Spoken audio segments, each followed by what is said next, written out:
The Photograph by Carolina Garcia. Scarlett started flipping through the album when she took a long pause. She looked up at her mother and pointed to a picture of a man. "Is that him?" she asked. Her mother's face turned from calm to an immediate nervousness. She almost didn't want to acknowledge the picture. "That's him," she finally responded with a haunted tone. Her mother couldn't tolerate to be in the same room while that picture was present, so she scurried off into the kitchen. "I have to start getting dinner ready." Scarlett did not look up. She was too fixated on the picture of the man who had contributed to her existence. He had green eyes just like Scarlett, and although the picture was faded and distorted, she could tell by the freckles on his face that he was the reason for her ginger-colored hair. This was the man whom she could have someday called father. This was also the man whose name was not allowed to be spoken in her household.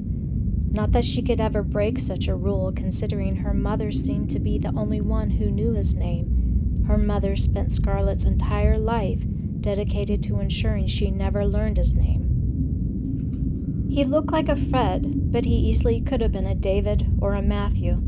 Scarlett picked Matthew because it sounded gentle and welcoming. She wanted to imagine her father had some type of humanistic trait in him, because according to her mother, he was far from it.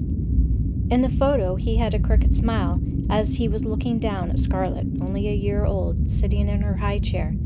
She had little swirls of red hair, and her big green eyes mirrored Matthew's. She was smiling with spaghetti sauce as red as her hair all over her mouth and naked chest. The bowl was on the floor from where she had tipped it over the tray on her high chair, and Matthew was laughing at Scarlett with the spoon still in his hand. He looked human to her. They looked happy together, even though her mother, who was capturing the moment at the time, was also happy. Part of Scarlett wished she could have remembered the memory, but she knew it was for the best that she didn't. She flipped the photo over to find it dated October 5th, 1975, with her mother's handwriting, "Scarlett and Christopher at lunchtime." It was December 22nd, 1976, when Scarlett's mother received the most unimaginable news. There was a man dressed in black slacks and a long black petticoat over his gray-collared shirt. He knocked, then spoke through the door. "Mrs. Calloway? This is Detective Miles. I'd like to speak with you." "Detective?" Her heartbeat began to quicken. A series of questions filtered through her mind. What on earth was a detective requesting to speak with her in the middle of the day? Did that pesky old Mrs. Collins call social services on her and her husband again? She had no idea what to expect. She opened the door, looking at the detective and the street behind him, then forced her eyes back at him. "Mrs. Calloway?" the detective repeated. She nodded. "This is Josephine Calloway. How can I help you, detective?" "Mrs. Calloway, I have something I need to share with you. May I come in?" "My baby is sleeping. It is crucial you hear what I have to say," he interrupted. Without a further exchange of words, she moved to one side and let him in. She led him into the common area so that she could keep an eye out for Scarlett, who was in the living room napping inside her playpen. They sat down across from each other on a set of brown leather couches. "Can I get you something to drink, detective?" "I'm all right," he responded. He sounded rugged and kept gripping at his chin. "Mrs. Calloway," he started, "are you up to date with the news?" "The news?" Josephine looked at Detective Miles, puzzled. "I suppose," she replied, still unsure why that was relevant to her. "Then I am sure you are well aware of the several young women that have been missing from last year." Josephine was now really confused. She had heard of the women he was talking about.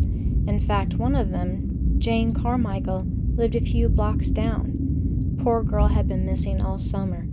Josephine remembered sending her family a dish of green bean casserole a few weeks after she was declared missing. "I'm aware, detective. What does that have to do with why you're here?" "We found them, Mrs. Calloway." "That's wonderful," she said, sounding relieved. Detective Miles was not celebrating with her. "We found their bodies, Mrs. Calloway, including the one of your neighbor, Jane." Josephine's smile dropped. "Their bodies? Meaning?" "Yes, Mrs. Calloway. All 4 women were found dead. We were able to identify them this morning." Josephine's stomach churned. She lived in a small town, so to picture all those poor women found lifeless somewhere made her fear for Scarlett. She couldn't understand what would drive someone to hurt others, especially in her quiet little town. Josephine still wondered how any of this led a detective seeking to speak with her. Perhaps there was a target against young women on the rise, and he wanted to discuss options to protect Scarlett so she could grow up in a safe community. She was willing to be open to anything that would keep her daughter safe. The bodies were found in an abandoned house underneath the basement, along with some of the tools belonging to your husband. He paused. Evidence shows he used them to dismember their bodies. The seconds appeared to have gone by in slow motion. Her husband? How? This had to be some sort of mistake. Before she could get in a word, Detective Miles continued his story.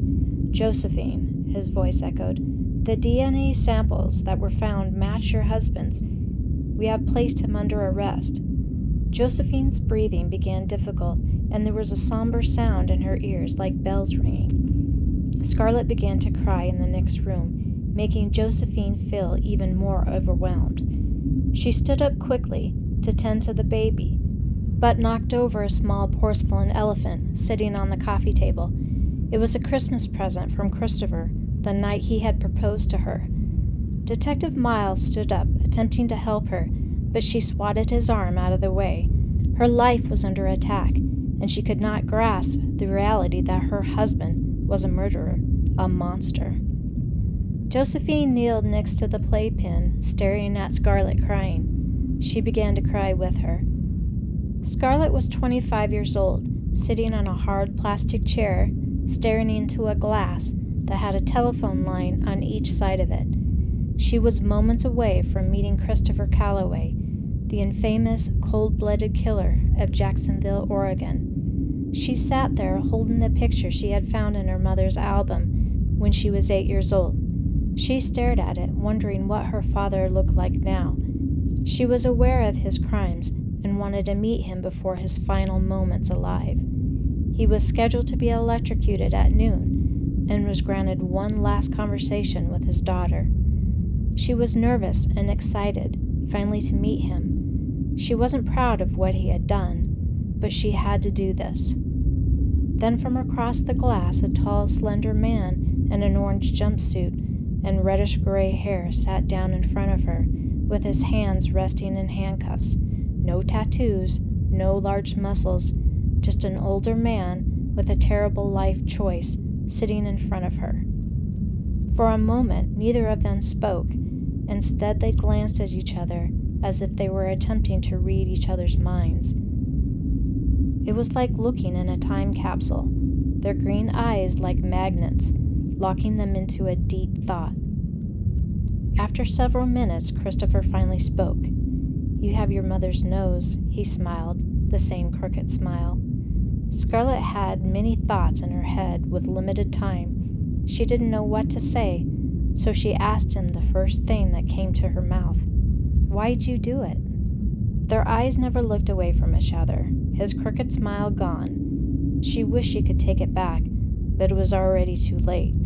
In one breath, Christopher responded in the most truthful way, "Because I wanted to, babe." A single strand of tears escaped Scarlett's eyes.